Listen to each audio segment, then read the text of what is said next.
ഉദ്യോഗസ്ഥരുമായി വൻ ഗൂഢാലോചന നടന്നുവെന്ന പോറ്റിയുടെ മൊഴിയിൽ നിന്ന് പോലീസ് മനസ്സിലാക്കിയെടുത്തിട്ടുണ്ട്. ഈ തട്ടിയെടുത്ത സ്വർണം അത് പങ്കിട്ടെടുത്തിട്ടുണ്ട്. ആ തരത്തിലുള്ള സൂചനയുമുണ്ട്. 18 മണിക്കൂറോളമാണ് ചോദ്യം ചെയ്തത്. അതിനുശേഷമായിരുന്നു ഈ ഉണ്ണികൃഷ്ണൻ പോറ്റിയെ റാന്നി കോടതിയിലെത്തിച്ചത്.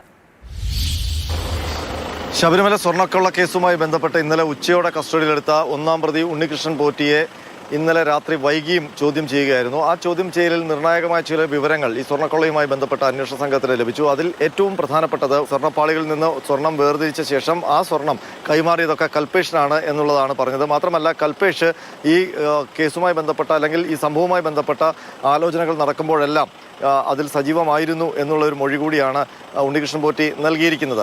അതേസമയം ഉണ്ണികൃഷ്ണൻ പോറ്റി ഈ മൊഴിയിൽ ഏറ്റവും കൂടുതൽ ഉന്നം വെക്കുന്നത് ദേവസ്വം ഉദ്യോഗസ്ഥരെ തന്നെയാണ്. താൻ ശബരിമല സ്പോൺസർഷിപ്പുമായി ബന്ധപ്പെട്ട് ശബരിമലയിൽ വന്നപ്പോൾ മുതൽ തന്നെ ഈ ശബരിമല സന്നിധാനത്തെ സ്വർണം കടത്തിക്കൊണ്ടുപോകാനുള്ള ആസൂത്രണങ്ങൾ ആരംഭിച്ചു എന്നാണ് ഉണ്ണികൃഷ്ണൻ പോറ്റിയുടെ മൊഴി.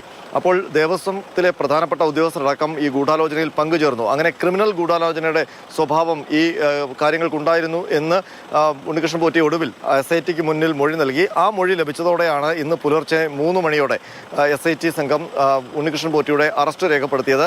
2 കേസുകളിലും ഈ സ്വർണ്ണക്കൊള്ളയുമായി ബന്ധപ്പെട്ട 2 FIRകളാണ് രജിസ്റ്റർ ചെയ്തിട്ടുള്ളത്. അതിൽ 2ലും ഉണ്ണികൃഷ്ണൻ പോറ്റിയാണ് ഒന്നാം പ്രതി. അപ്പോൾ ആ 2 കേസുകളിലും ഉണ്ണികൃഷ്ണൻ പോറ്റിയുടെ അറസ്റ്റ് രേഖപ്പെടുത്തി. 7 മണിയോടെ SP S ശശിധരനും മറ്റൊരു SP ആയ ബിജോയും മറ്റ് അന്വേഷണ സംഘങ്ങളും ഈഞ്ചകൽ ഓഫീസിലേക്ക് എത്തി ഉണ്ണികൃഷ്ണൻ പോറ്റിയെ വീണ്ടും ചോദ്യം ചെയ്തു. രാവിലെ തന്നെ റാന്നിയിലേക്ക് കോടതിയിൽ ഹാജരാക്കാൻ വേണ്ടി കൊണ്ടുപോകാനായിരുന്നു അന്വേഷണ സംഘത്തിന്റെ തീരുമാനം. ഇതിന്റെ അടിസ്ഥാനത്തിൽ ഏതാണ്ട് 8:30യോടെയാണ് ഈഞ്ചക്കലിലെ ഓഫീസിൽ നിന്നും ഉണ്ണികൃഷ്ണൻ പോറ്റിയുമായി പോലീസിന്റെ വാഹന വ്യൂഹം പുറപ്പെട്ടത്. 2 മണിക്കൂർ കൊണ്ട് അതിവേഗമായിരുന്നു യാത്ര.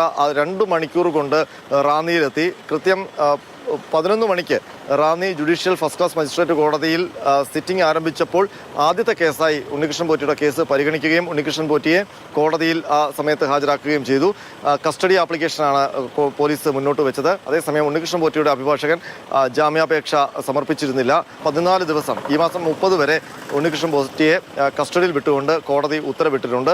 ഇനിയിപ്പോൾ ഏറ്റവും നിർണായകമായ അന്വേഷണത്തിലേക്കാണ് അന്വേഷണ സംഘം കടക്കാൻ പോകുന്നത്. ഉണ്ണികൃഷ്ണൻ പോറ്റിയിലൂടെ ഈ കടത്തിക്കൊണ്ടുപോയ സ്വർണം അത് കണ്ടെത്തണം. അതിനൊപ്പം തന്നെ ദേവസ്വം ഉദ്യോഗസ്ഥരടക്കം മറ്റ് പ്രതികളെയും കണ്ടെത്തേണ്ടതുണ്ട്.